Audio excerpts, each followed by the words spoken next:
நம்ம சாதாரணமா நினைச்சிடுறோம் பெருமாள் கோவில்ல போனா துளசி தீர்த்தமா அப்படி சாப்பிட்டுட்டு வணங்குறதுல முக்கியத்துவம் இருக்கிறதே தவிர இதை பெறுதல முக்கியத்துவம் கிடையாது. சில பேர் எல்லாம் பெருமாள் கோவிலுடைய மிக முக்கியமான விஷயம் சடாரி வைக்காமலும் துளசி தீர்த்தம் உண்ணாமலும் வெளியே வரவே கூடாது.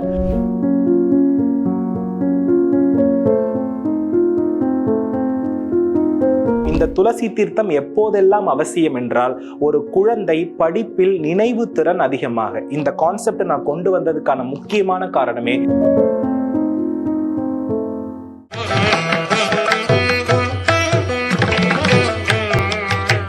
பேசு தமிழா பேசு மற்றும் திருவருள் டிவி இணைந்து முன்னெடுக்கக்கூடிய சனாதன தமிழ் சங்கமம் 2024 இந்த ஆண்டு வர நவம்பர் 24 வர ஞாயிற்றுக்கிழமை அன்னைக்கு காலை 8:44 தொடங்கி மாலை 4 மணி வரை சென்னை டி நகர்ல இருக்கக்கூடிய ஹிந்தி பிரச்சார சபா சாலையில் அமைந்திருக்கக்கூடிய கிருஷ்ணசாமி திருமண மண்டபத்தில் நடக்க இருக்குது.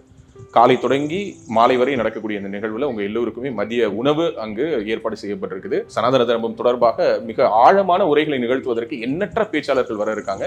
இது நம்மளுடைய குடும்ப விழா. நீங்க எல்லோரும் உங்க குடும்பத்தோடு வந்து கலந்துக்கணும்னு பேசு தமிழா பேசு சார்பாக அன்போடு வரவேற்கிறோம். திருவருள் டிவி நேயர்களுக்கு வணக்கம். நம்ம எல்லோருமே ரொம்ப நாளா வெயிட் பண்ணிட்டு இருந்த செய்முறை விளக்கம் அப்படிங்கிறத இன்னைக்கு பார்க்க போறோம். எல்லாமே ஆன்மீக சம்பந்தப்பட்டு, அதே மாதிரி டெய்லி நம்ம வாழ்க்கையில செய்யக்கூடிய தவறுகளை அழகா நமக்கு எடுத்து சொல்லி வாழ்க்கையில மாற்றங்களை கொண்டு வந்துட்டு இருக்காரு நம்மளுடைய சிவஸ்கந்தா ஜோதிட குருகுல நிறுவனர் மற்றும் பிரணவ வாஸ்து நிபுணர் டாக்டர் சிவகு சத்யசீலன் குருஜி கூட தான் இணைஞ்சிருக்கோம். குருஜி வணக்கம். வணக்கம், எப்படி இருக்கீங்க? நல்லா இருக்கும் குருஜி. சொல்லுங்கம்மா. இது எல்லாரும் ரொம்ப நாளா வெயிட் பண்ணிட்டு இருக்க ஒரு விஷயம்.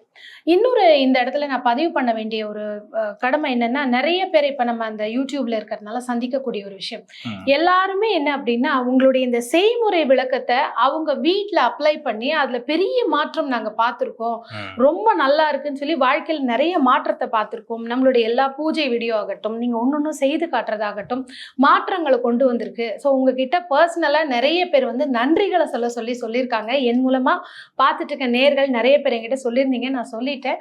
அவங்க சார்பா நன்றிகள் குருஜி. எல்லா புகழும் முருகப்பெருமானுக்கேதம்மா. நிச்சயமா. ஏன்னா நீங்க எல்லாமே ஆன்மீக பொருளை வச்சுதான் செய்றீங்க. அது செய்யறதுனால பெரிய மாற்றம் வருது. இன்னைக்கும் குருஜி நம்ம முன்னாடி நிறைய மூலிகை சம்பந்தப்பட்ட பொருள் வச்சிருக்கீங்க. வழக்கம் போல இதற்கான ஒரு விளக்கம் நம்ம இன்னைக்கு எதை பத்தி தெரிஞ்சுக்க போறோம்? அதாவதுமா, ஒரு மனிதருடைய வாழ்க்கையில பாத்தீங்க அப்படின்னா, இந்த பூமி வாழ்க்கையில புத்தி சாதுரியம் அப்படின்றது ரொம்ப ரொம்ப அவசியமான ஒன்று. ஏன்னா இன்னைக்கு மனித குலம் எதை நோக்கி பயணப்பட்டுக்கிட்டு இருக்கு அப்படின்னா, வாழ்க்கையில தனக்கான பண தேவை அப்படின்றது ரொம்ப அதிகமாகிக்கொண்டே போகிறது. இன்னைக்கு தங்கம் விலை அப்படின்னு எடுத்துக்கிட்டோம்னா, இன்னும் ஒரு குறிப்பிட்ட காலகட்டத்துல 1 சவரன் 1 லட்சம் கிட்டத்தட்ட தொட்டுடும். அப்போ இந்த இடத்துல இந்த பூமியில நல்ல சிறப்பா வாழ்வதற்கு, இந்த பணத்தை அதிகமா பெறுவதற்கு அவர்களுக்கு புத்தி சாதுரியமும் புத்தியினுடைய திறமையும் உழைப்பும், அந்த உழைப்புக்கேற்ற மிகப்பெரிய வெற்றியும் அவர்களுக்கு என்ன பண்ணுதுன்னா தேவைப்படுது. அது மட்டும் இல்லாம வினைகளிலிருந்து இந்த மனித உடலும் மனமும் விடுபட ஆசைப்படுகிறது. இப்போ வினை, கர்ம வினை அப்படின்னா நம்ம எதை சொல்லுகிறோம் அப்படின்னா, கர்ம கடன் அப்படின்னு ஒண்ணு சொல்லுவாங்க. அதாவது போன ஜென்மத்தில் செய்த பாவத்தின் விளைவே நமக்கு இப்போ நிறைய பண பிரச்சனைகளையும் உடல் பிரச்சனைகளையும், அதாவது நாம் சேகரிக்கக்கூடிய செல்வங்கள் நல்ல வழியில் செலவழியாது. இப்ப மருத்துவமனைக்கு நாம் சேமிக்கக்கூடிய செல்வங்கள் கொடுக்கிற மாதிரி இருக்கலாம், அல்லது பாத்தீங்கன்னா நல்லா உழைத்தும் வட்டி திரும்ப திரும்ப கொடுக்கிற மாதிரியே இருக்கும். இந்த வட்டியிலிருந்தும் நோயிலிருந்தும் அவர்களை என்ன பண்ண முடியாதுன்னா தன்னை விடுவித்துக் கொள்றதுன்றது ரொம்ப ஒரு கடினமான விஷயமா இருக்கும். இது எல்லாமே யாரால் ஏற்படுகிறது அப்படின்னா, ஒரு ஜாதகத்தில் புத பகவான் பாதிக்கப்பட்டிருப்பதினால் மட்டும்தான். அப்ப என்னன்னா, புதனை தான் நாம என்ன சொல்லுகிறோம் அப்படின்னா, இப்ப பெரிய பணக்காரர்களிடமிருந்து நாம் கற்றுக்கொள்ளக்கூடிய முதன்மையான விஷயம் புத்தி கூர்மை, சுறுசுறுப்பு. வயதானாலும் அவங்க கிட்ட என்ன குறையாது? சுறுசுறுப்பு குறையாது. இப்ப புதனை நாம பாத்தீங்கன்னா இளமை கிரகம்னு சொல்றோம். இளமைக்கு அதிபதி யாரு? புதன் தான். அப்போ உடல்ல தோலுக்கு அதிபதி யாரு அப்படின்னா புதன் தான். இப்ப சொல்லுவோம், பார்த்த உடனே ஒருவருடைய முகத்துல இருக்கக்கூடிய தேஜஸ் வச்சு அவங்க கிட்ட நமக்கு என்ன இருக்கும்? ஒருவித ஈர்ப்பும் மயக்கமும் இருக்கும், நிச்சயமா இருக்கும். இது எல்லாம் புதன் வலு பெற்றவர்களுக்கு மட்டும்தான். 60 வயதானாலும் தோல் சுருக்கமே இல்லை அப்படிலாம் நம்ம சொல்றோம் இல்லையா? இவர்கள் எல்லாம் புதன் ஆளுமை பெற்றவர்கள். இப்போ புதன் என்ற கிரகத்தினுடைய மறுவடிவமாக இருப்பவர் யார் அப்படின்னா பெருமாள், அதுவும் நின்றகோல பெருமாள். இந்த பெருமாள் ஆலயத்தில் வழங்கப்படுவதுதான் துளசி தீர்த்தம். அந்த துளசி தீர்த்தத்தை தான் இன்னைக்கு நாம என்ன பண்ண போறோம்னா, சுத்தமான முறையில பாரம்பரிய அடிப்படையில் எப்படி துளசி தீர்த்தம் செய்யப்பட்டது, இதன் மூலம் நாம இந்த ஜோதிட கிரகக்காரகத்துவத்திலிருந்து எப்படி விடுபடுகிறோம், ஏன் பெருமாள் ஆலயத்தில் துளசி தீர்த்தம் வழிபாட்டினுடைய இறுதியில் பிரசாதமாக வழங்கப்படுகிறது அப்படின்றத பத்தி தான் இன்னைக்கு நம்ம என்ன பண்ண போறோம்னா பார்க்க போகிறோம். சரிமா? அதை தாண்டிய ஒரு மிக முக்கியமான விஷயம் நான் இப்பவே சொல்லிட்டேன். ஒரு மனிதனுக்கு எதிர்ப்பு அப்படின்னாலே அது கடனும் நோயும் தான். அந்த இடத்துல இதை நம்ம எத்தனாவது இடம்னு சொல்லுவோம்னா 6ஆம் இடம் அப்படின்னு சொல்லுவோம். இப்ப 6ஆம் இடம் அடிப்படையில காலபுருஷ தத்துவப்படி என்ன ராசினா கன்னி ராசி. இதுலதான் யாரு உச்சம் அடைகிறார்? புதன் உச்சம் அடைகிறார். அப்ப யாருக்கெல்லாம் புதன் உச்சமா இருக்கிறார்களோ அவர்கள் எல்லாம் எதிரியை வென்றதாக அர்த்தம். அப்ப கர்ம வினையை நம்ம வெல்லணும் அப்படின்னா நமக்கு புதனுடைய அனுகிரகம் ரொம்ப தேவை. அப்போ கர்ம வினை யாரு வென்றிருக்கிறார்களோ அவர்கள் தான் தொழில், போட்டி, பொறாமை, அதே போல பாத்தீங்கன்னா இந்த கடனில் இருந்து விடுபடுதல் எல்லாமே பாத்தீங்கன்னா சிறப்பா இருக்கும். அதை நமக்கு கொடுப்பது யாருன்னா திருப்பதி பெருமாள். இப்ப திருப்பதி பெருமாளுக்கும் நிறைய தொழிலதிபர்களுக்கும் தொடர்பு இருக்கிறது நமக்கு நன்றாகவே தெரியும். அப்போ நல்ல ஒரு விஷயத்தை நம்ம புரிந்து கொள்ள வேண்டும். இப்போ இந்த துளசி தீர்த்தம் சாப்பிடுவதனால் ஒரு மனிதனுக்கு என்ன நற்பலன்கள் அப்படின்னு நம்ம எடுத்து கவனித்து பார்த்தோம் அப்படின்னா, இன்னைக்கு நமக்கு நோய் அப்படின்னா எதனால வருதுன்னா, நம்ம உண்ணக்கூடிய உணவு இருக்கு இல்லையா, அந்த உணவினுடைய சக்தி அப்படின்றது கர்மவினை உள்ளவருக்கு உடல்ல சக்தி சரியா பிரியாது. நல்லா புரிஞ்சுக்கணும். நம்ம சொல்லுவோம் தெரியுமா, ஒருத்தருக்கு சாப்பிட்ட சாப்பாடு உடம்புல பிடிக்கலன்னா நம்ம ஒரு பழமொழி சொல்லுவோம். அதாவது வினை அதிகமாக இருந்தால் உடலில் சாப்பிட்ட சாப்பாடு என்ன பண்ணாதுன்னா சரியா வேலை செய்யாது. அப்ப சாப்பிட்ட சாப்பாடு சரியா வேலை செய்யாததினுடைய விளைவுதான் நோய். அப்ப என்னன்னா, இந்த சாப்பிட்ட உணவுகளில் இருக்கக்கூடிய சத்துக்களை சரியாக பிரித்து தருவது நரம்புனா அது பச்சை நிறம், அதனுடைய அதிபதி புதன். அப்போ இந்த துளசி தீர்த்தம் என்பது எதன் வடிவாக இருக்கிறது அப்படின்னா, இந்த சாப்பிட்ட உணவுக்கு உட்பட்ட சக்திகளை சரியா உடல்ல எல்லா உறுப்புகளுக்கும் பிரித்து தந்து நரம்பின் வழியே சரியாக செயல்பட உதவி செய்கிறது. இது முதல் விஷயம். புரியுதுங்களா? இரண்டாவது விஷயம் பாத்தீங்கன்னா, நம்ம உடம்புல நிறைய பேர் இன்னைக்கு தோல் நோய்களால அவதிப்படுகிறார்கள். இந்த தோல் நோயை நிவாரணப்படுத்தி கொடுப்பது துளசி தீர்த்தம். அப்போ தோல் நோய் வரதோடைய மிக முக்கியமான அடிப்படை என்ன அப்படின்னா நுரையீரல். நம்ம உடம்புல இருக்கக்கூடிய ரத்தத்தில் இருக்கக்கூடிய ஆக்சிஜன் அளவை கரெக்டா கண்ட்ரோல் பண்ணி தன்னுடைய கட்டுப்பாட்டுக்குள்ள வச்சிருக்கிறது நுரையீரல் தான்.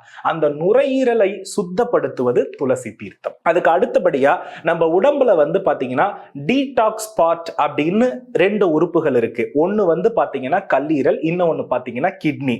இத ரெண்டையுமே சுகமாக வைத்திருப்பது எது அப்படின்னா இந்த இடத்துல துளசி தீர்த்தம். அப்போ நல்ல ஒரு விஷயத்தை புரிந்துக்கணும். நம்ம ஒரு சில உணவுகளை சாப்பிட்டா நமக்கு மதன்னு இருக்கும், ஒரு மாதிரி தூக்கம் வரும், நம்ம மூளை டக்குன்னு ஓய்வெடுக்க போயிடும். அப்ப என்னன்னா, அறிவியல் ஆராய்ச்சியாளர்கள் என்ன சொல்றாங்கன்னா, ஒரு சில உணவுகளை சாப்பிட்டா மூளையினுடைய செயல்திறன் குறையும், நினைவாற்றல் தடுமாற்றமாகும்னு சொல்லுவாங்க தெரியுமா. அதுல நல்லா கவனிச்சு பார்த்தோம்னா ஓவர் ஆயிலி ஃபுட், அதே போல பாத்தீங்கன்னா ஐஸ்கிரீம்ஸ், அதே போல பாத்தீங்கன்னா ஓவர் ஸ்வீட்ஸ், இதெல்லாம் நம்ம சாப்பிட்ட உடனே நமக்கு என்ன ஆகும், ஓவரா ஃபுல்லா சாப்பிட்டா ஒரு மாதிரி தூக்கம் வரும். அப்ப தூக்கம் வரதோடைய விஷயம் என்னன்னா, நம்ம அளவுக்கு மீறி கெடுதலான பொருளை சாப்பிடும் பொழுது மூளை சோர்வடைந்து அதுல இருக்கக்கூடிய நியூரான்ஸ்கள் எல்லாமே என்ன ஆகிறதுனா பாதிக்கப்படுகிறது. அப்ப என்னன்னா, இன்னைக்கு ஒரு மனிதனுடைய மூளை எந்த அளவிற்கு சுறுசுறுப்பாக இருக்கிறதோ அதை பொறுத்து அவனுடைய அடிப்படை வளர்ச்சி இருக்கும். அப்ப மூளையுடைய சுறுசுறுப்பு எங்கிருந்து ஆரம்பிக்குதுன்னா நரம்பு மண்டலம் தான் மூளையுடைய சுறுசுறுப்புக்கு அதிபதி. அப்ப நரம்பு மண்டலம் சிறப்பா இருக்கணும்னா அது நம்ம சாப்பிடக்கூடிய உணவுகள்ல இருக்கக்கூடிய சத்துக்களை சரியா பிரிச்சா மட்டும்தான் நடக்கும். அதை தருவதுதான் துளசி தீர்த்தம். அப்ப என்னன்னா, நம்ம சாதாரணமா நினைச்சிடுறோம் பெருமாள் கோவில்ல போனா துளசி தீர்த்தமா அப்படி சாப்பிட்டுட்டு வணங்குறதுல முக்கியத்துவம் இருக்கிறதே தவிர இதை பெறுதல முக்கியத்துவம் கிடையாது. சில பேர் எல்லாம் பெருமாள் கோவிலுடைய மிக முக்கியமான விஷயம் சடாரி வைக்காமலும் துளசி தீர்த்தம் உண்ணாமலும் வெளியே வரவே கூடாது. ஆனா அது நிறைய பேர் என்ன பண்றாங்கன்னா, அவசரத்தின் பேர்ல பெருமாளை சேவிச்சாச்சு அதனால நான் என்ன பண்றேன்னா வெளியே வந்துடுறேன்னு வந்துடுறாங்க. அது மிகப்பெரிய தவறான ஒரு விஷயம். அப்ப நம்ம நல்லா புரிந்து கொள்ளணும், இதுல இருக்கிறது அத்தனையுமே பாத்தீங்க அப்படின்னாமா புதன் காரகத்துவ சம்பந்தப்பட்ட பொருட்கள் தாமா. இப்போ இந்த இடத்துல ஒரு மிக முக்கியமான விஷயத்தை நம்ம கவனித்து பார்த்தோம்னா, இன்னைக்கு புதன் அப்படின்றத நம்ம யார சொல்றோம்னா 18 வயதுக்கு உட்பட்ட இளைஞர்கள். புதன் அப்படின்றவர்கள் யாரு?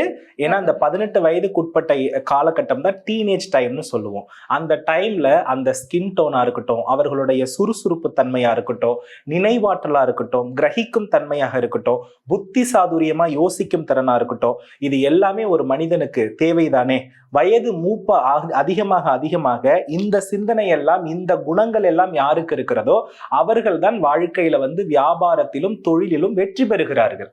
அப்ப என்னன்னா, பெருமாளை வணங்கினால் வியாபாரத்திலும் தொழிலிலும் வெற்றி பெறலாம் அப்படின்னு சொன்னதினுடைய அடித்தளம் என்னன்னா, பெருமாள் கோவிலுக்கு செல்லும் பொழுதெல்லாம் அந்த நரம்பு மண்டலத்தை சீராக்கக்கூடிய, உடலை வந்து சுத்தப்படுத்தக்கூடிய, உடலில் இருக்கக்கூடிய கழிவுகளை வெளியேற்றி நோயில்லாத வாழ்வை தரக்கூடிய, 6ஆம் இடத்தை பலப்படுத்தக்கூடிய துளசி தீர்த்தமும், 6ஆம் இடம் என்று சொல்லக்கூடிய முன்ஜென்ம பாவத்தை விலக்கக்கூடிய பெருமாளினுடைய திருவடியான சடாரியும் தான் நமக்கு உதவி செய்கிறது. 6ஆம் இடத்திற்கு பரிகாரம் என்பது 12ஆம் இடம். 12ஆம் இடம் என்பது மீன ராசி, அதுதான் பெருமாளுடைய பாதம். 6ஆம் இடத்துக்கு துளசி தீர்த்தம் சாப்பிட்டுட்டோமா, அப்ப அதை பரிகாரம் செய்யறதுக்கு 12ஆம் பாவத்தை இயக்கணும், அதுதான் பாதம். பாதத்தை தலையில வைக்கிறாங்களா, அவ்வளவுதான் விஷயம். அப்ப என்னன்னா, நம்மளுடைய முன்ஜென்ம பாவ வினைகள் விலகி நம்மளை இறைவன் காக்க வேண்டும் என்றால் துளசி தீர்த்தம் அவசியம். அப்போ இந்த துளசி தீர்த்தம் எப்போதெல்லாம் அவசியம் என்றால், ஒரு குழந்தை படிப்பில் நினைவு திறன் அதிகமாக, இந்த கான்செப்ட் நான் கொண்டு வந்ததுக்கான முக்கியமான காரணமே, நிறைய குழந்தைகள் இன்னைக்கு வந்து பாத்தீங்கன்னா மிக முக்கியமான அரசு தேர்வுகளுக்கு படித்து கொண்டிருக்கிறார்கள். அவர்கள் 10ஆம் வகுப்பு 12ஆம் வகுப்புல நல்ல தேர்வில் தேர்ச்சி பெறுவதற்கு முதல் விஷயம். இரண்டாவது விஷயம் வந்து பாத்தீங்கன்னா, வியாபாரத்துல நிறைய பேர் முன்னேற்றம் அடைவதற்கு துளசி தீர்த்தம் உதவி செய்யும். அப்போ எப்பொழுதெல்லாம் நம்ம உணவுகளை சாப்பிடுகிறோமோ, அந்த உணவுகள் தவறான நிலையில் இருந்து நம் உறுப்புகளை பாதித்தால் தான் அதற்கு நோயாக மாறுகிறது. அதை நீக்கக்கூடியது துளசி தீர்த்தம்மா. இப்போ அதுக்கு தேவையான பொருள் என்னென்னு பாத்திரலாமா? நிச்சயமா. அதுக்கு தேவையான மிக முக்கியமான பொருள் என்ன அப்படின்னா, நமக்கு துளசி தேவைப்படுகிறது. அதற்கு அடுத்தபடியா வந்து பாத்தீங்க அப்படின்னா கிராம்பு. அதற்கு அடுத்தபடியா நம்மளுடைய எல்லா விஷயத்திலயுமே இருக்கும் குங்குமப்பூ, அதை நான் வந்து குறிப்பிட்டிருக்கிறேன். அதற்கு அடுத்தபடியா வந்து பாத்தீங்கன்னா ஜாதிக்காய் மற்றும் ஜாதி பத்திரி. அதாவது ஜாதி பத்திரினா நிறைய பேர் தெரியாம இருக்காங்க. இந்த ஜாதிக்காய் வந்து இந்த ஜாதி பத்திரிக்குள்ளதான் இருக்கும். இது ரெண்டுமே ஒண்ணுதான். இந்த ஜாதிக்காயினுடைய பூவை தான் நம்ம ஜாதி பத்திரி அப்படின்னு நம்ம சொல்றோம். அதுக்கு அடுத்தபடியா நமக்கு வந்து பாத்தீங்கன்னா ஏலக்காய், பச்சை கற்பூரம். சோ இதெல்லாம் நமக்கு தேவையானதாக இருக்கிறது. அதற்கு அடுத்தபடியாக சுத்தமான ஜலம், தீர்த்தம் நம்ம வந்து என்ன பண்ணிருக்கோம்னா எடுத்திருக்கிறோம். இப்போ நாம என்ன செய்ய வேண்டும் அப்படின்னா, சுத்தமான தீர்த்தம் விட்டு நாம வந்து இந்த மூலப்பொருளை என்னைக்குமே நம்ம என்ன பண்ணக்கூடாதுன்னா மிக்சியில அரைக்க கூடாது. நம்ம வீட்டுல வந்து மசாலா இது பண்றதுக்குன்னு ஒரு உரல் அழகு வச்சிருப்போம் இல்லையா, அதுல நம்ம ரெடி பண்ணலாம். அப்படி இல்லைன்னா வந்து நம்ம என்ன பண்ணலாம்னா அம்மியில வந்து நம்ம வந்து அரைக்கணுமே தவிர இதை வந்து நம்ம நார்மலா வந்து மிக்சியில அரைக்கப்படாது. ஏன் அரைக்கப்படாதுன்னா, புதனுக்கு மிக முக்கியமான எதிரி வந்து செவ்வாய். அது வந்து கூர்மையான பிளேடு உள்ள ஆயுதங்கள். அதனால மிக்சி என்பது உச்ச செவ்வாயுடைய காரகத்துவம். அப்ப அம்மி கிடையாதா, அதுவும் வந்து நசுக்கிறது தானே. அம்மி வந்து நீச்ச செவ்வாய், ஆயில்ய நட்சத்திரத்திற்கு உரியது. அதனால வந்து அம்மியினுடைய குறியீடே ஆயில்ய நட்சத்திரம் தான். அதனாலதான் வந்து நம்ம திருமணம் காலகட்டங்கள்ல அம்மி மிதித்து அருந்ததி பார்த்து அப்படின்னு சொல்லுவாங்க. அது நீச்ச செவ்வாய்க்கு உரியது. யாரெல்லாம் வந்து குழவியை கையில் பிடிக்கிறார்களோ அந்த பெண்களுடைய கையில் வீட்டில் இருக்கக்கூடிய கணவர். புரியுதுங்களா? யாரெல்லாம் மிக்சியை பிடிக்கிறாங்களோ அந்த வீட்டுல வந்து பாத்தீங்கன்னா நோய்களுக்கு உரிய கணவர். நல்லா கவனிச்சுக்கணும். ஒரு நாளாவது அந்த அம்மியிலேயோ அந்த குழவிலேயோ நம்ம வந்து பெண்கள் வந்து சமைக்கிறாங்க, ஏதாவது ஒரு பொருளை பண்ணும் போது கணவனுடைய ஆரோக்கியம் மேலோங்கும். எந்த அளவிற்கு வந்து பாத்தீங்க அப்படின்னா, மின்சாரம் சம்பந்தப்பட்ட உபகரணங்களை பெண்கள் அதிகம் பயன்படுத்தினால் கண்டிப்பா கணவருடைய ஆரோக்கியம் குறையும்னு சொல்லப்படுது.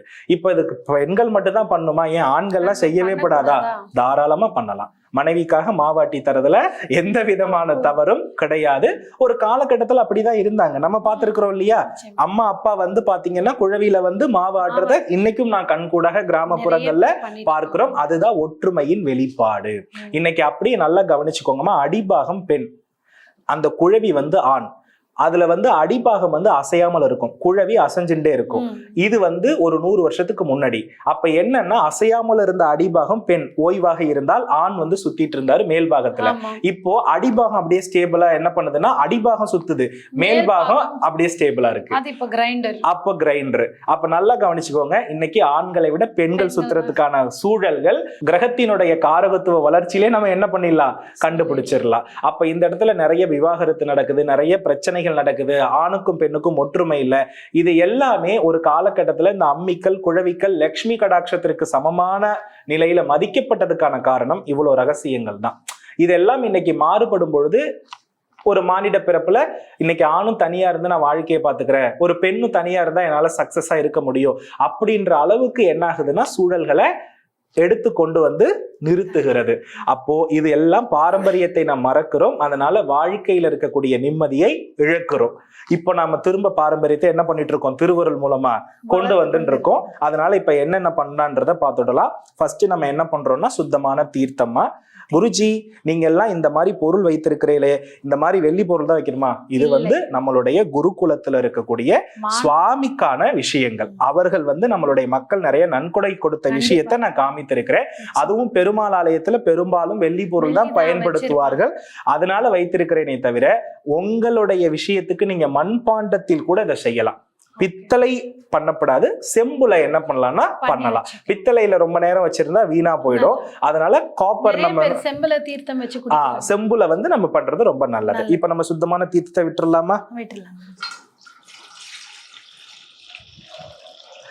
குருஜி, இப்ப இந்த பொருள்லாம் வச்சு அழகா தீர்த்தம் ரெடி பண்றீங்க, இது தினம் தினம் நம்ம பண்ணி வச்சுக்கலாமா? அதாவதுமா, ஒரு நாளினுடைய இறுதி நிலைன்னு நம்ம சொல்றோம் இல்லையா, இரவு தூங்குவதற்கு முன்பு அனைவருமே துளசி தீர்த்தத்தை பருகாமல் தூங்கக்கூடாது. அப்படி நம்ம தூங்கும் பொழுதுதான் நமக்கு உறுப்புகள் அனைத்தும் ஓய்வெடுக்கிறது. அந்த உடலில் இருக்கக்கூடிய கழிவுகள் எல்லாம் வெளியேற்றக்கூடிய காலகட்டம் என்பது தூக்கம் தான். இப்ப மருத்துவர் வந்து ரொம்ப நோய்வாய்ப்பட்டவருக்கு என்ன கொடுப்பாருன்னா, மருந்து வேலை செய்யலைன்னா தூங்குங்கன்னு தான் சொல்லுவார்.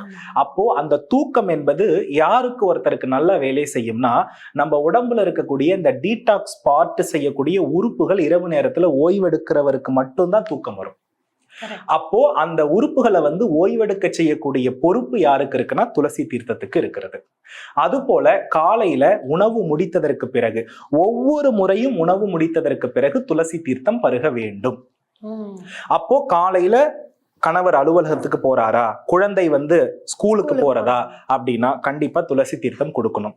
அது போல இரவு உணவை 7 மணிக்கு முடிந்தவரை முடிச்சுட்டோ அதுக்கு பிறகு இந்த துளசி தீர்த்தத்தை சாப்பிட்டா அவங்க லைஃப்ல நடக்கிற மாற்றத்தை மட்டும் அதுக்கப்புறம் அவாலாவே என்ன பண்ணுவாங்கன்னா நம்மளுடைய கமெண்ட்ஸ்ல வந்து பதிவு பண்றதை நீங்க கண்கூடாக பார்க்கலாம். இப்ப அடுத்து நம்ம என்ன பண்ண போறோம் அப்படின்னா, பொதுவா எல்லாமே கஸ்தூரி மஞ்சள் ஆட் பண்ணுவாங்க, ஆனா உண்மையான பாரம்பரிய முறை என்பது குங்குமப்பூ தான். அதனால நம்ம தீர்த்தத்துல என்ன பண்ணிட்டோம்னா குங்குமப்பூ வந்து சேர்த்துட்டோம். இப்ப நம்ம என்ன செய்ய போறோம்னா, இந்த ஏலக்காய், பச்சை கற்பூரம், ஜாதிக்காய், ஜாதிபத்திரி, கிராம்பு இதெல்லாம் நம்ம என்ன பண்ண போறோம்னா அம்மியில் அரைத்து பவுடர் பண்ணி வைக்க போறோம். அந்த பவுடரை கொண்டு வந்துதான் நம்ம என்ன பண்ண போறோம்னா இதுல வந்து இணைக்க போறோம். பவுடர் பண்ணிடலாமா? அதாவது அம்மியில் அல்லது நார்மலா இருக்கக்கூடிய அழகுல தான் நம்ம என்ன பண்ணணும்னா இடிக்க வேண்டியது அவசியம். நேயர்களே, இந்த இடத்துல ஒரு விஷயம் சொல்லணும். குருஜி அவர் கையாலே இடிச்சாரு, நான் இதை பார்த்தேன். ஸோ இதே மாதிரி நீங்களும் வீட்லயே இடிச்சே செய்யுங்க. அதாவதுமா இப்ப நம்ம என்ன பண்ணிருக்கோம் அப்படின்னா, இப்ப கிராம்பு இருக்கிறது இல்லையா, அந்த ஸ்பூனு கொஞ்சம் எடுங்க, உத்ரணி. இப்ப நம்ம என்ன பண்ணிட்டோம்னா, நம்ம காண்பித்த மூலப்பொருள் அத்தனையுமே என்ன பண்ணிருக்கோம்னா இப்ப இடித்து வந்து பொடியாக்கி இருக்கோம். இது வந்து கிராம்பினுடைய பொடி. சோ இதை வந்து நம்ம என்ன பண்ணிக்கிறோம்னா இணைத்துக்கிறோம். அதற்கு அடுத்தபடியா இது வந்து ஜாதிக்காய், ஜாதிபத்திரி இதோடைய பொடி வந்து நான் பண்ணியிருக்கேன்னா இடித்திருக்கிறேன். ஸோ இதையும் நான் என்ன பண்ணிக்கிறேன்னா இணைச்சிக்கிறேன். இதை வந்து நல்லா எனக்கு இன்னும் ரொம்ப நைஸா பொடி பண்ண தெரியுன்றவ தாராளமா பண்ணிக்கலாம், அதுல எந்த தவறும் இல்லை. அதற்கு அடுத்தபடியா வந்து பாத்தீங்கன்னா ஏலக்காய், அதுக்கப்புறம் பச்சை கற்பூரம். இது வந்து மேக்சிமம் அந்த ஏலக்காயுடைய தோல் இல்லாம நம்ம என்ன பண்ணிக்கணும்னா அந்த விதைகளோடு பச்சை கற்பூரம் இணையிற மாதிரி பாத்துக்கணும். ஸோ என்ன பண்ணிருக்கேன்னா அதையும் நான் ஆட் பண்ணிடுறேன். இப்போ நம்ம என்ன பண்ணிக்கலாம்னா நல்லா மிக்ஸ் பண்ணிக்கலாம். இப்போ இந்த தீர்த்தத்தோடைய நிறம் வந்து பாத்தீங்கன்னா மஞ்சள் நிறத்துல மாறுறத நீங்க வந்து கண்கூடா பாப்பீங்க. ஸோ இப்போ அந்த மஞ்சள் நிறம் எதனால இருக்குன்னு தெரியாம என்ன பண்ணிடுறாங்கன்னா நிறைய பேர் கஸ்தூரி மஞ்சள் இணைச்சிடுறாங்க. கஸ்தூரி மஞ்சள் போடக்கூடாது. இதுல வந்து என்ன இருக்கணும்னா குங்குமப்பூ தான் என்ன பண்ணணும்னா இணைக்கணும். அதற்கப்புறம் வந்து சுத்தமான துளசி. இதுல ஒரு மிக முக்கியமான விஷயம் என்னன்னா நிறைய பேர் வந்து கருந்துளசி போடலாமா அப்படின்னு கேட்பாங்க. கரும் துளசி அப்படின்றது பயன்படுத்த கூடாது. ஏன்னா கரும் துளசி அப்படின்றது வந்து பாத்தீங்கன்னா நமக்கு அதர்வண வேதத்தில் இருக்கக்கூடிய தெய்வங்களை, இப்ப வந்து நரசிம்மர் அப்படின்னா அதற்கு வந்து கருந்துளசி உரியது. ஆனா நமக்கு சாந்த ஸ்வரூபமா இருக்கக்கூடிய புதனுக்கு வந்து நமக்கு என்ன கிடையாதுன்னா இந்த மாதிரி பச்சை துளசி தான் உண்டு. அது போல மேக்சிமம் துளசி தீர்த்தம் நமக்கு ரெடி பண்றதுக்கு என்ன பண்ணணும் அப்படின்னா வீட்டில் இருக்கக்கூடிய துளசி லீஃபையே என்ன பண்ணுங்கன்னா வளர்த்து பறித்து பயன்படுத்திக்கோங்க. துளசி தீர்த்தத்தை படித்து அலம்பக்கூடாது.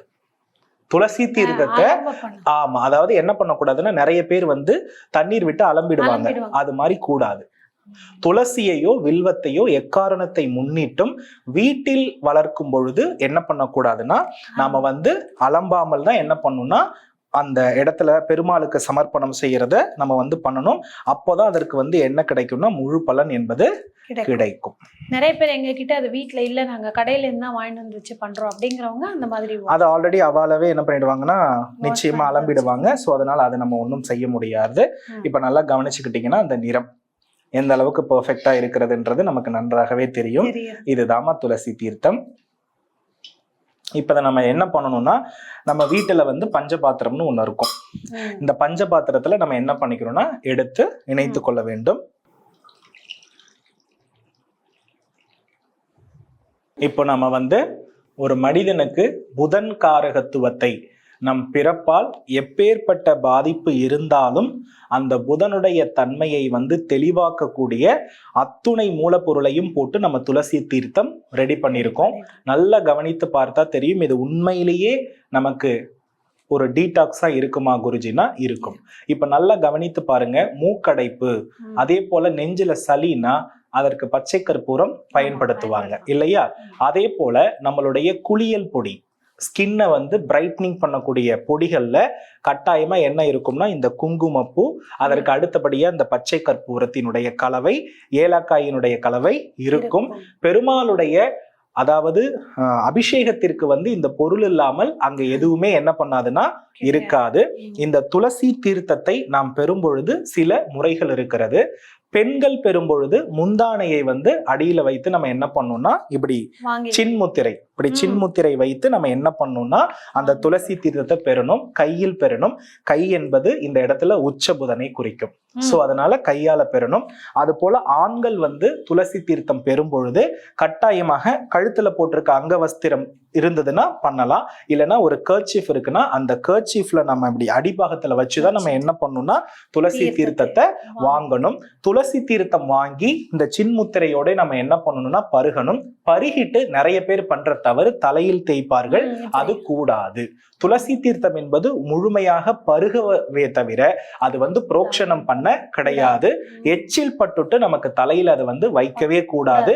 ஏன்னா இதை பருகியதற்கு பின்புதான் என்ன நடக்கும்னா பெருமாளுடைய சடாரி வைப்பார்கள். எச்சில் அப்படின்றது இருக்கிறதுலயே ரொம்ப தோஷமான பொருள், சரிங்களா? ஆகையினால வந்து பாத்தீங்கன்னா நம்ம வந்து என்ன செய்யப்படாது அப்படின்னா இந்த இடத்துல வந்து அது மாதிரி தலையில வந்து நிச்சயமா என்ன பண்ணக்கூடாதுன்னா தேய்க்க கூடாது. அதை மட்டும் நீங்க பாத்துக்கோங்க. இப்ப துளசி தீர்த்தம் சாப்பிடலாமா? கண்டிப்பா. ஏன்னா நீங்க சொன்ன இந்த தவிர நிறைய பேர் பெருமாள் கோவில்ல பண்றது நிச்சயமா நானும் நிறைய பண்ணிருக்கேன். பண்ணிருக்கீங்களா? இதுக்கப்புறம் அந்த தவறை செய்யாதீங்கம்மா. அத போல இந்த தீர்த்தத்தை நாம பருகும் பொழுது என்ன பண்ணணும்னா ஓம் நமோ நாராயணா அப்படின்னு சொல்லிதான் நம்ம என்ன பண்ணணும்னா இத பருகணும்.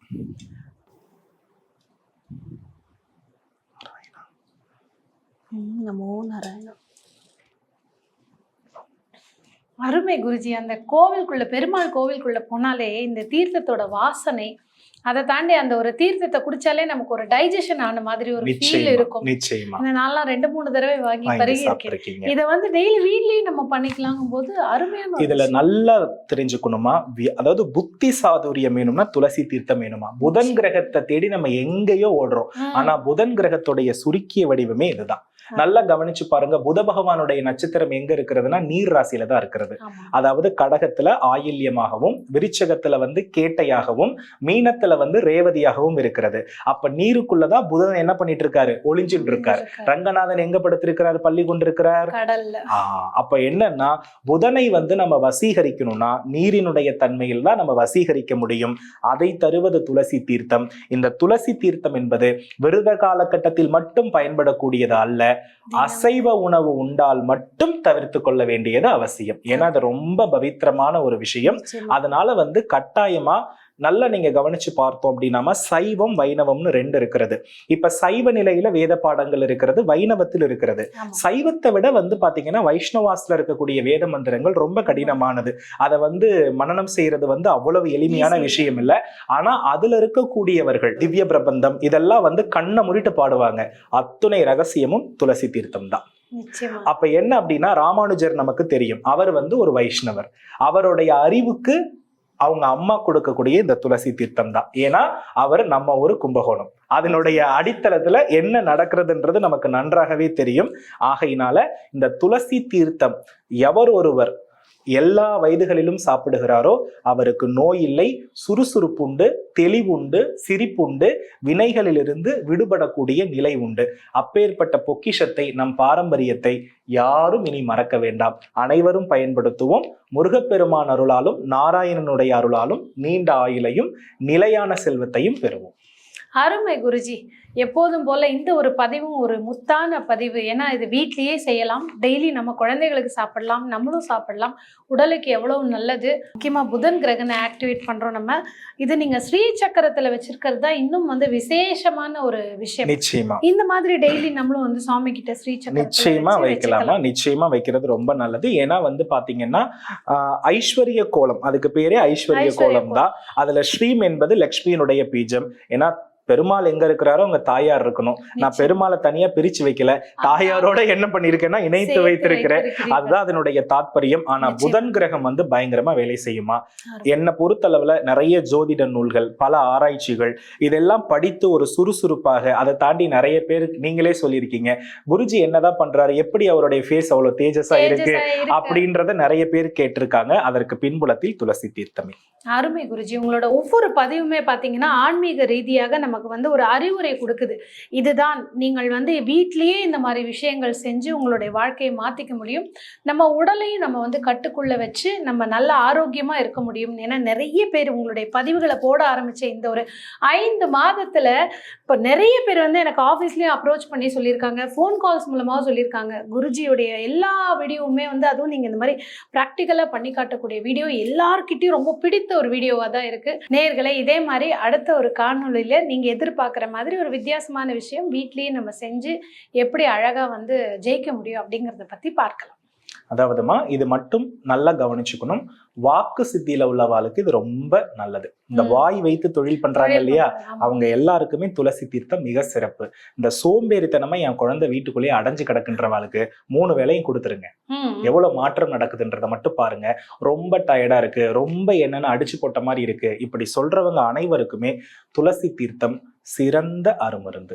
தோல் நோய்க்கு உடனே அப்படியே அந்த தொண்டையில ஒரு ரிலாக்ஸேஷன் இருக்கிறதா, ஒரு வயித்துல ஒரு நமக்கு ஒரு ஜீரணமான எப்படி ஒரு நிம்மதி கிடைக்குமோ. உண்மைதான். அதாவது என்ன அப்படின்னா உடல்ல வந்து ஜீரண சக்தி குறையும் பொழுதுதான் நோய் வருது.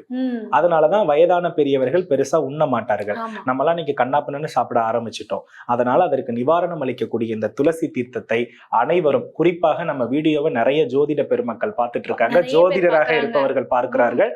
அவர்கள் மற்றவர்களுக்கு வாக்கு சொல்லும் பொழுது அந்த வினை நம்மளை நிச்சயமாக தாக்கும். அதற்கு நிவாரணமாக இருப்பது துளசி தீர்த்தம். அதனால் ஜோதிடர்கள், வாஸ்து நிபுணர்கள் அனைவரும் இதை பருக வேண்டும். அருமை அருமை குருஜி. பார்த்துட்டு இருக்க நேர்கள் இதே மாதிரி இன்னும் நிறைய முத்தான விஷயங்கள், பிரணவ வாஸ்து கிளாஸ் வந்து 2025 பிப்ரவரி 4ஆம் தேதியிலேருந்து 8ஆம் தேதி வரைக்கும் சென்னையில் நடக்க இருக்கு. ஸ்லாட்ஸ் ஆரம்பிச்சாச்சு. புக்கிங் ஸ்கிரீன்ல தெரிகிற நம்பருக்கு கால் பண்ணுங்க, உங்களோட பதிவுகளை எடுத்துக்கோங்க.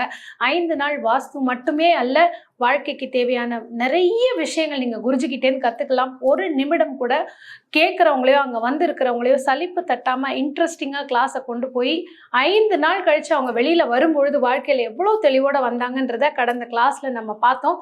பதிவாக கொடுக்கணும் தான் நேர்களுக்கு கொடுத்துருக்கோம். பார்த்துட்டு இருக்க நேர்கள் வாய்ப்பை தவற விடாதீங்க. உடனே உங்களுடைய ஸ்லாட்ஸை புக் பண்ணிக்கோங்க. அருமையான ஒரு பதிவு கொடுத்ததுக்கு நன்றி. நன்றிகள்மா. வெற்றிவேல் முருகன். பேசு தமிழா பேசுவினுடைய மக்கள் ஃபவுண்டேஷன் மூலமா நம்ம ஒரு மிகப்பெரிய ஒரு பசு சரணாலயம் அமைப்பதற்கான முயற்சியில் ஈடுபட்டிருக்கோம். இந்த சரணாலயத்தை அடுத்த 5 ஆண்டுகளுக்குள்ளார நம்ம முழுமையாக கட்டமைச்சு நம்முடைய பாரத பிரதமர் மோடி அவர்களுடைய கரங்களால் அதை திறக்க வேண்டும்ங்கிறது தான் என்னுடைய ஆசை. இந்த பசுக்கள் சரணாலயத்திற்கு என்னுடைய கான்ட்ரிபியூஷனா நான் ஏதாவது கொடுக்கணுங்கிற எண்ண ஓட்டத்தின் அடிப்படையில் கிட்டத்தட்ட 10 ஆண்டுகளுக்கு மேல நான் கலெக்ட் பண்ண கலை பொருட்கள் அனைத்தையும் விற்று அதன் மூலமாக திரட்டப்படக்கூடிய தொகை என்னவோ அதை இந்த மக்கள் ஃபவுண்டேஷனுக்கு, இந்த பசு சரணாலயம் திட்டத்திற்கு என்னுடைய கான்ட்ரிபியூஷனா கொடுக்க போறேன். இந்த பொருட்கள் அனைத்துமே நம்முடைய பேசு தமிழா பேச அலுவலகத்தில் விற்பனைக்கு இருக்குது. கீழே இருக்கக்கூடிய இந்த கான்டாக்ட் நம்பருக்கு நீங்க கால் பண்ணி இது பற்றின மேல் அதிக விவரங்களை நீங்க தெரிஞ்சுக்கலாம். அது மட்டும் இல்லாம மக்கள் ஃபவுண்டேஷனுடைய அக்கௌண்ட் நம்பரை இந்த வீடியோடைய டிஸ்கிரிப்ஷன்ல கொடுத்துருக்கோம். நீங்க நேரடியா அந்த அக்கௌண்ட் நம்பர் மூலமாவும் உங்களுடைய கான்ட்ரிபியூஷன்ஸை கொடுக்கலாம். பேசு தமிழா பேசு ஒரு சேனல் கிடையாது, அது ஒரு இயக்கம்னு நான் உறுதியா நம்புறேன். உங்களுடைய குரலை தான் நாங்க ஒவ்வொரு வீடியோலையும் பேசுறோம். உங்களுடைய மனசாட்சியை தான் நாங்க பிரதிபலிக்கிறோங்கிற ஒரு எண்ணம் எங்களுக்கு இருக்குது. அதே எண்ணம் உங்களுக்கு இருந்ததுன்னா தொடர்ந்து பேசு தமிழா பேசுவனுடைய முயற்சிகளுக்கு நீங்க கொடுக்கக்கூடிய ஆதரவை இந்த பசுக்கள் சரணாலயம் திட்டத்திற்கும் கொடுக்கணும்னு சொல்லி ரொம்ப தாழ்மையோடு கேட்டுக்கிறேன். உங்களுடைய அன்பாலையும் ஆதரவாலையும் தான் பேசு தமிழா பேசி இயங்கிட்டு இருக்கு. அதற்கு என்றென்றைக்கும் நன்றி.